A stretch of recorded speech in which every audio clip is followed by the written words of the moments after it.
টাকা আমার লাগবে না। আমাকে বাড়ির লোক থাকবে, আবার কিরাম কথা, নিজেদের লোক হলে না একটা আলাদা কথা থাকতো।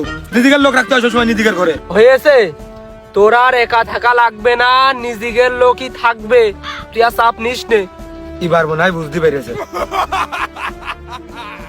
এখন মন দিয়ে কাজ কর, এই ভুইটা তাড়াতাড়ি শেষ লাবা।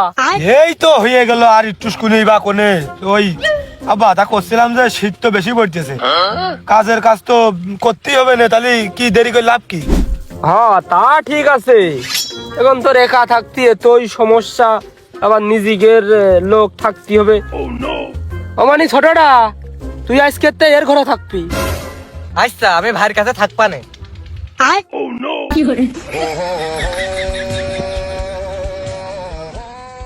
তার বউ নেই, তার কেউ নেই, আমি জানি একাকিত্ব কতটা কঠিন, আমার কোনো কিছুই নেই, আমি একাকিত্ব রোগে ভুগতেছি, তোমরা বুঝতে পারোনি কোনোদিন। এই শীতকালকে একা একা কাটানো যায়, তোমাকে একটা উঠা উচিত। না, আমি বলতে চাচ্ছি যে শীতকালে কারোর কাছে ভালো লাগে, বা শীতকালে অনেক সমস্যাও হয়, তো আপনি শীতকাল কেন্দ্রিক কি কি সমস্যার সম্মুখীন হচ্ছেন এটা আমরা জানতে চাই। আসলে ভাই দেখেন, শীতকাল মনে করেন যে আমাকে সবার জীবনে প্রেম, বিয়ে, ভালোবাসা এসব রোমান্টিক অনুভূতি নিয়েই আসে। কথা সত্যি। আর আমার জীবনে মনে করেন মোনাস্টেন, নাপা এক্সট্রা, অ্যান্ট্রোজল এসব নিয়ে আসে।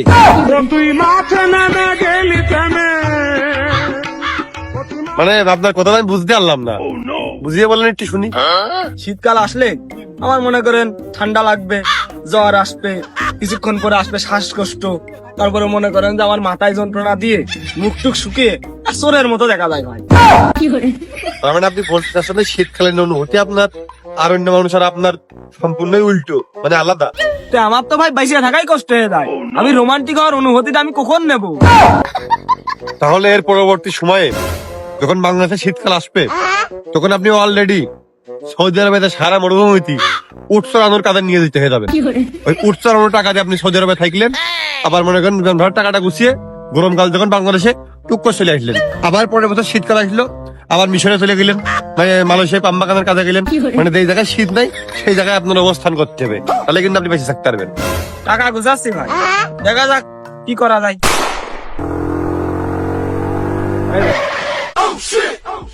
যা আছে সব বাইর কর, দিল দিস না। কেত্তি বের করবো? ও শালা, আমি চিন্তাই করবো এখন তোর কাছ থেকে, আমি চিন্তাই গাড়ি। এই শালা মনে হয় জানে না আমি মিলিটারি ট্রেনিং করেছি। এই শালা ওই ছুরি কাছি দেখে আমি ভয় পাই। এই আমি কিন্তু খুব বড় মাপে চিন্তাই গাড়ি, তুই কিন্তু এখনো সময় আছে, আমার সিরিয়াস নে, নাই কিন্তু বিবাদ হয়ে যাবেন। সিরিয়াসলি নেব না, কি করবি? লাগবে আমার সাথে? এখনো সময় আছে, যা আছে বের কর, নাহলে কিন্তু খুব পস্তাবি নি তুই। তোর মতো একা মানুষ আমার সাথে মারামারি করে কোনোদিন পারে? তোর কাছে যদি গুলি থাকতো তাহলে পারতিস, তোর কাছে তো গুলি নেই, তাই লাগে। এই তুই কিন্তু খুব আমার এই মাইন্ডে আঘাত করতেছিস, তোর কাছে যা আছে সব বাইর কর, শেষবারের মতো কিন্তু করছি। না বের করলে কি করবি? গুলি করবি? যা আছে সব বাইর কর, নাই কিন্তু এটা ঠান্ডা পানি সব কিন্তু গায়ে ঢেলে দিবানে। খতম, বাই বাই।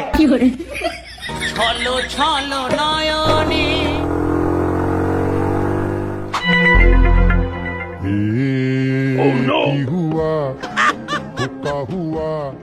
আব্বাও বাড়ি নেই, মাও পাড়ায় গেছে, গোসল করবো না, ওই পুকুরি যাইয়ে মুখটা ধুয়ে আর হাত কান ধুয়ে চলে আসবো।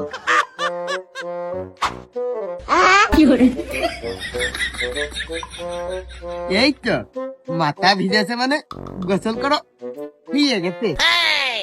এবারে কোনে দিলে? দিলাম মাঠে। গোসল করেছিস? হ্যাঁ করেছি।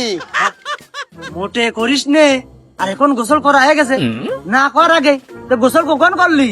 এই তো একটুকুনি আগে, এখনো এই যে মাথা ভিজে। মাথা তো নিয়ার বললু ভেজে, তা সত্যি সত্যি গোসল করেছিস না মিছে কথা করছিস? সত্যি কথা করছি, আমি গোসল করেছি, তাই মিশা কথা কব কাচ্ছি।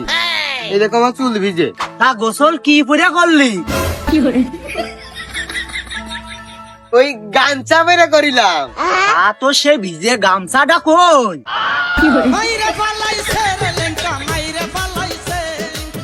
লোকে আব্বা গোসল করিলাম তা গামছা ভিজাইলাম না।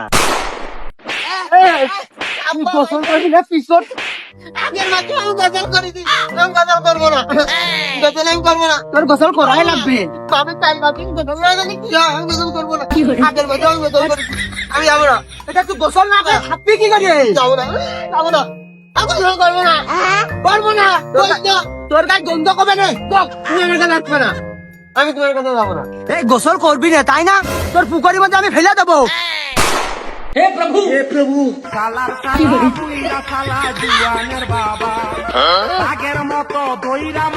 এ বাড়া তো সেল্লিয়ে গেছে, পানিতে ফেলে কি ভুল কাজ করলাম? আজকে যা ভুল হয়েছে তোর আমি এই শীত আর কবো না, তুই গোসল কর।